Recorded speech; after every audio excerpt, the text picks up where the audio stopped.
Don't run! We were just getting started!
What is this you wait for? Go and get this idiot!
Shite! You let him get away!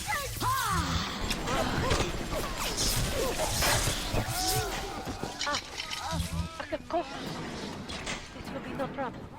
Find a Big Daddy and search his body. I would suggest you to be finding a dead one.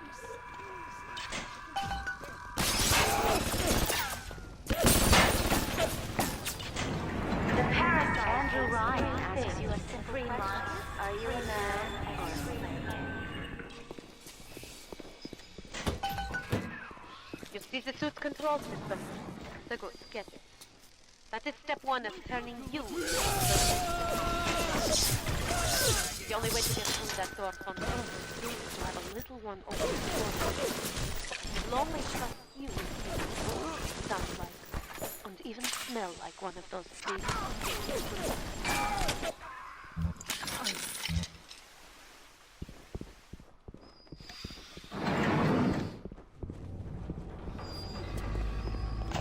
Welcome to the circus Outback when you get some money, buddy.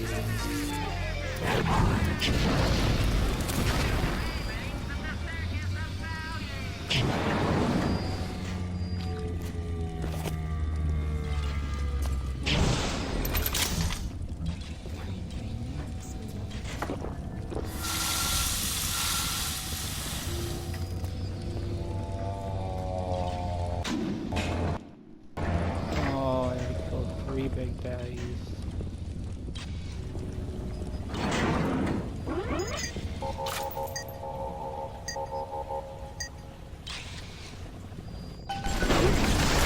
We little ones to imprint to certain smells, pheromone. But this is not like putting on aftershave. You will need 3 industrial applications of this stuff, and then the little ones will be thrown to you like a bee to honey. You will have to gather 3 pheromones here, so that you smell disgusting. Just like a Big Daddy. I can only be glad I am nowhere near you and that awful stink. Why the little ones are drawn to the smell of those pheromones is beyond anything I can understand. How much is that doggy in the window? I know why it has to be children, but why just girls? This I cannot determine why, but I know it is so. Fontaine says, one less bathroom to build in the orphanage. You push me too far, kid. When you're cold and stiff, I'm gonna go over to Mother Goose's house and I'm gonna take it apart, piece by piece and brat by brat. Consider it your legacy.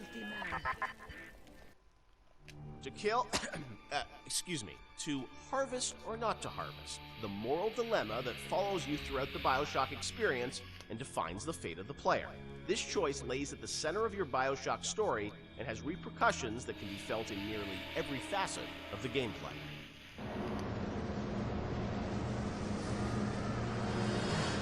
Yeah, a lot of time trying to kill the Big Daddies.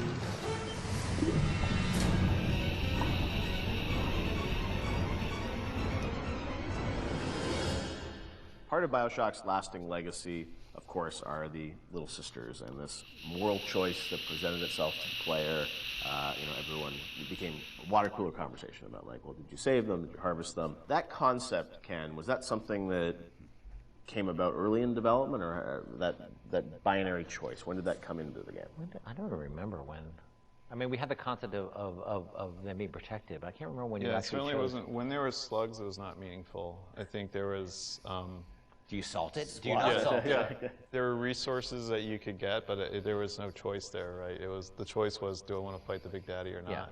I think once we got into the realm of they have to be empathetic, the player has to have some feeling towards them, which you're not going to get from slugs.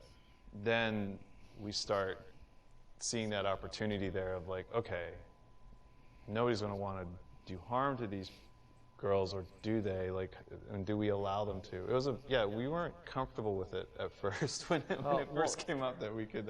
I think it was important that it was a way to reflect the sort of larger economic questions of a world like Rapture, where where the economy drives everything. Are there any limits to economic decision making versus moral decision making? Because that's sort of what the Randian notion is that it's not the role that you don't sort of legislate morality. Let's try to take that to an extreme and see where that ends up. And Little Sisters sort of became that. And in this world, they became a commodity. And the question we have for the players, are you willing, they're a commodity to you as well, potentially. Do you want to participate in the commodification? There was, I think, a fair amount of nervousness internally at the publisher about it for a little while, but pretty quickly they were able to sort of say, look, we trust you guys and go, do this. And I only had a few, the press, and this sort of happens over and over again. The games press worried a ton about it and would wring their hands about it. They ever recognized it was a setting topic, but that it was done to a larger purpose. That it wasn't just sort of like, hey, this is the game where you kill children. And whatever, and that was a sensitivity. I know that you guys wanted to call them little sisters, not little girls, and it was and it wasn't it wasn't killing them, it was harvesting them. And I mean, you did some things probably on purpose, right, to sort of explain that this you weren't doing anything vicious to them, right? Well, I mean, you do sort of. They do sort of disappear out of you, and a big slug out of their belly, comes up. We didn't want that to be graphic. We wanted to be very clear that you were killing. Yeah. But it was not intended to be a prurient in terms of, hey, this is a simulation of pulling a sea slug out of a little girl's belly. But we wanted you to understand that you were making a very diabolical moral economic pact there. And we think that came across, and I think it came across well enough. And I think the test of how well it came across is, I think most people didn't really thought of it as am I willing to do this thing or not? Right. And people would tell us stories how like their girlfriend saw them harvesting, and then they literally slept on the couch that night. Right. And that's an interesting, that was interesting how people connected to a 3D mesh that's really no different than any other 3D mesh in the world. Like this little sister, she's not a person. She's a 3D asset, a virtual 3D asset, right? That has a voice actor connected to it who's an adult woman. And nobody was actually getting harmed, but people still emotionally connected to them and made an emotional connection. And also, I think when you're playing, you don't really know what the impact of that choice is. Yes. And that's sort of the curiosity of like, you're a gamer, so it's like, am I going to game the system? Which one should I pick? How does this impact things? As you go through the game, it's never really fully clear what that choice is going to lead to, right? And the ambiguousness of that was something you wanted to sort of create mystery around throughout the game?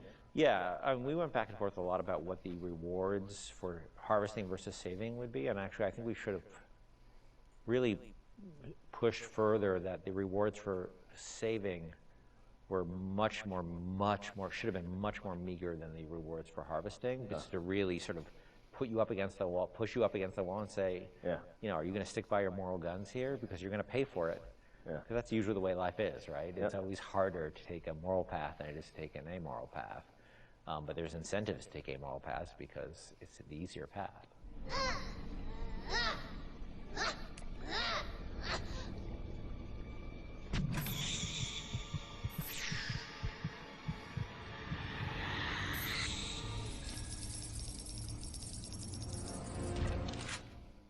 As you play through the game, eventually you get to the ending, and as we know now, there were sort of two endings that were affected by that choice. And that was something at the time, I know you said publicly that you weren't in favor of sort of having two endings. Was that in part because, the game is about not having choice, or did you think that, the two endings were, I don't know, like, I'm interested for narratively, like, why you didn't want to go that path? It seemed forced, given that the game really sort of almost made a joke, a meta commentary joke about the lack of agency in games, the lack of meaning of those choices, given that you have these two endings. I guess you could make an argument that, well, you were free, you were given choice of the, once Ryan's dead, and that's really what it's about. But I think we also didn't really have enough time to execute on those super well. I was pretty happy with how the happier one came out, with the sort of little sister focus, but it's a much more subtle story than I would have time to tell about your slow descent into, moral chaos and dissolute living and all the things that sort of come along with a life that is sort of separate from a moral structure. It's a long story. And so, you were just switching a cutscene. It wasn't like you were doing sort of a whole other level that was different or something. So the choice was... There's two cutscenes with very tight time and economic Or constraints. just start a nuclear war. Yes. And that's not... You're a nice guy, or you start a nuclear war. And because we had so many problems on our plate, that was something I had to sort of do in the spare time. So I was pretty happy with one, but not very happy with the other. I know you had said publicly before that there was another sort of more ambiguous ending that you had originally planned, or what would you have done? There was a notion of an ambiguous ending, which if I just wrote one, I would have found a way that would just talk about the moral ambiguity of the world rather than the sort of, positive or negative, because it is such a, look, I think we really tried with Bioshock not to sort of make a game about good and evil. It is really about circumstances and what circumstances lead people to. Right. And how they delude themselves with ideology to do things that they would think are evil, but it's okay because it's for the good cause. Right. And that's what I probably would have. If I just had one to write, I'd probably focus more on that. How difficult it is to sort of align when you start being driven by ideology rather than being in the moment and thinking about the impact of what you're doing. Right. Sean, you talked to gamers, I'm sure, over the years. Did you ever get a sense of how many people harvested versus saved, and was there any sort of data? This is before the days where you get telemetry and data on like what people picked and whatnot. Yeah, anecdotally, it seems like more people saving little sisters. Although I have a few friends that were, I just harvested every single one. I wanted to see what happened. So I don't know if that was more, the game developer and them trying to see, what would happen, but certainly for the most part, I think most people Which I guess is a good thing. It means that maybe people are good at heart. You know, they kind of feel bad. They want they want to save the little sisters. So, yeah, I'll say it. You know, the needle sways towards the green there. Time for bed-bye, Mr. B. Hurry! Hurry, Mr. Bubbles! Okay, I'm out of here, guys. Thanks, guys, for watching. See you guys next time.